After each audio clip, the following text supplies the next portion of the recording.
உங்கள் உடலுக்குள் இருக்கும் ஒரு சிறிய செல் உங்கள் உயிரை காப்பாற்றும் புதிய உறுப்பாக மாற முடியுமா?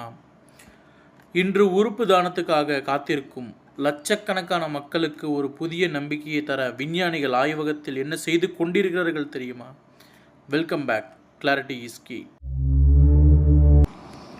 அறிவியல் பின்னணி. ஸ்டெம் செல்ஸ் முக்கிய ரகசியம். நம் உடலில் சில செல்களுக்கு வேறு வகையான செல்களாக மாறும் திறன் உள்ளது. இதய செல், கல்லீரல் செல், நரம்பு செல், தோல் செல் ஆக மாறக்கூடிய திறனை விஞ்ஞானிகள் பயன்படுத்த முயற்சி செய்கிறார்கள். விஞ்ஞானிகள் எந்த முறையில் செய்கிறார்கள்? iPSC தொழில்நுட்பம் பயன்படுத்துகிறார்கள். அதில் வயது வந்த மனிதரின் சாதாரண செல்களை மீண்டும் முதன்மை நிலை செல்களாக மாற்றுகிறார்கள். அதாவது அந்த ப்ராசஸிங் எப்படி பண்ணுறாங்கன்னா, ஃபஸ்ட்டு நம்மளோட தோல் செல்லை எடுத்து iPSC மாற்றி புதிய திசுவாக மாற்றி அதுக்கப்புறம் உறுப்பு செல்களாக மாற்றுறாங்க. இந்த ஆராய்ச்சியை ஷின்யா யமனக்கா முக்கிய பங்கு வகிக்கிறார். ஆர்கனைடு மினி உறுப்பு. விஞ்ஞானிகள் ஆய்வகத்தில் சிறிய அளவிலான உறுப்பு மாதிரிகளை உருவாக்குகிறார்கள். எக்ஸாம்பிள் எப்படின்னா, mini brain, mini liver, mini intestine. இவை மருந்து சோதனை மற்றும் நோய்களை புரிந்து கொள்ள பயன்படுத்தப்படுகின்றன. 3D பயோ பிரிண்டிங் உயிர் அச்சிடும் தொழில்நுட்பம். சாதாரண 3D பிரிண்டிங் போல் இல்லாமல் உயிருள்ள செல்களை அடுக்கி திசுக்களை உருவாக்க முயற்சி செய்கிறார்கள். இப்போது ஆராய்ச்சியில் செல்கள், உயிரியல் ஜெல், வளர்ச்சி சிக்கனங்கள் இவற்றை சேர்த்து மனித திசு போல உருவாக்க முயற்சி யார் யார் ஆராய்ச்சி செய்துள்ளனர்? ஷின்யா யமனக்கா சாதாரண செல்களை ஸ்டெம் செல் போன்ற நிலைக்கு மற்றும் iPSCயை கண்டுபிடிப்பு. ஜோசப் சி ஊ மற்றும் குழு ஸ்டெம் செல் மூலம் ஹார்ட், லிவர் ஆர்கனைடு ஆராய்ச்சிகள் செய்துள்ளார். ஆண்டோனி அத்தலா டிஷ்யூ இன்ஜினியரிங் மற்றும் ரீஜெனரேட்டிவ் மெடிசன் துறையில் முக்கிய ஆராய்ச்சியாளர். பிரச்சனை என்ன? உலகம் முழுவதும் ஆயிரக்கணக்கான மக்கள் இதயம், சிறுநீரகம், கல்லீரல், நுரையீரல் போன்ற உறுப்புகளுக்காக காத்திருக்கிறார்கள். ஆனால் தேவையான அளவு உறுப்பு தானம் கிடைப்பது ஒரு பெரிய சவால். அதனால் விஞ்ஞானிகள் கேட்கும் கேள்வி, ஒருவருக்கு தேவையான உறுப்பை அவருடைய சொந்த உடல் செல்களில் இருந்து உருவாக்க முடியுமா? முதல் பெரிய கண்டுபிடிப்பு ஸ்டெம் செல். நமது உடலில் உள்ள பெரும்பாலான செல்கள் ஒரு குறிப்பிட்ட வேலையை மட்டும் செய்கின்றன. உதாரணம், இதய செல் இதயத்துக்கு மட்டும் வேலை செய்யும். நரம்பு செல் நரம்பு அமைப்புக்கு வேலை செய்யும். ஆனால் ஸ்டெம் செல் என்ற செல்களுக்கு வேறு செல்களாக மாறும் திறன் உள்ளது.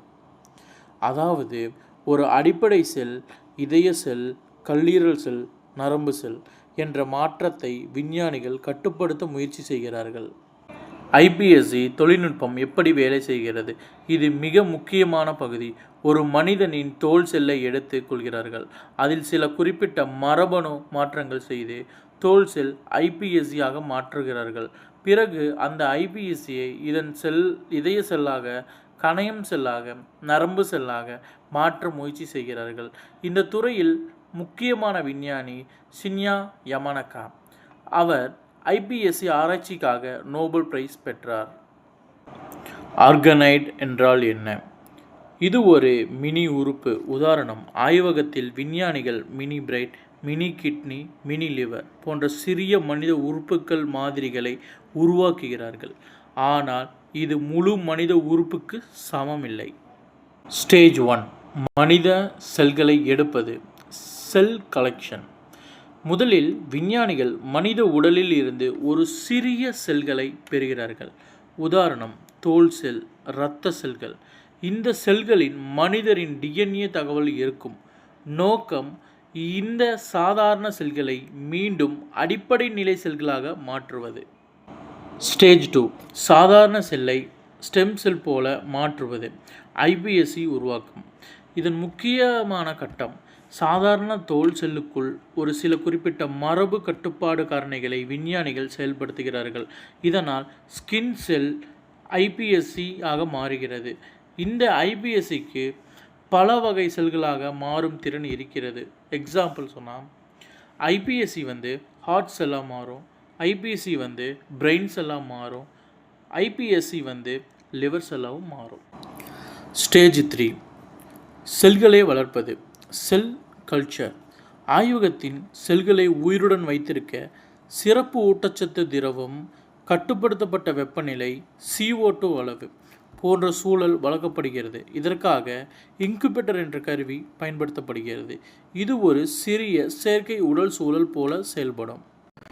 Stage 6 3D bio printing. இங்கே விஞ்ஞானிகள் ஒரு சிறப்பு பிரிண்டரை பயன்படுத்துகிறார்கள். அதில் உயிருள்ள செல்கள், உயிரியல் ஜெல் பயன்படுத்தப்படுகிறது. பிரிண்டர் ஒரு அடுக்கு மற்றொரு அடுக்கு செல் அமைப்பு என்று கட்டமைக்கிறது. இதன் நோக்கம் உடலின் இயற்கையான அமைப்பை போல உருவாக்குவது. ஸ்டேஜ் 7 இரத்த நாளங்கள் உருவாக்கும் சவால். ஒரு உறுப்பு உருவானால் மட்டும் போதாது, அதற்கு ஆக்சிஜன், உணவு, இரத்த ஓட்டம் தேவை. அதனால் விஞ்ஞானிகள் சிறிய இரத்த நாள அமைப்புகளை உருவாக்க முயற்சி செய்கிறார்கள். இதுதான் பெரிய சவால்களில் ஒன்று. ஸ்டேஜ் 8 சோதனை செய்வது எப்படி? உருவாக்கப்பட்ட திசுக்களை மைக்ரோஸ்கோப் மூலம் பார்க்கிறார்கள். செல்கள் வேலை செய்கிறதா என்று பரிசோதிக்கிறார்கள். மருந்துகள் எப்படி பாதிக்கிறது என்று பார்க்கிறார்கள். பாதுகாப்பு சோதனைகள் செய்கிறார்கள். முக்கியமான உண்மை, இது இன்னும் ஆராய்ச்சி நிலையில் உள்ளது. இப்பொழுது சிறிய மனித திசுக்கள், ஆர்கனைட் மாதிரிகள், சில ரீஜெனரேட்டிவ் மெடிசின்ஸ் பயன்பாடுகள் உள்ளன. ஆனால் முழு மனித இதயம் அல்லது சிறுநீரகத்தை ஆய்வகத்தில் உருவாக்கி அனைவருக்கும் மாற்று சிகிச்சையாக பயன்படுத்துவது இன்னும் எதிர்கால இலக்கு.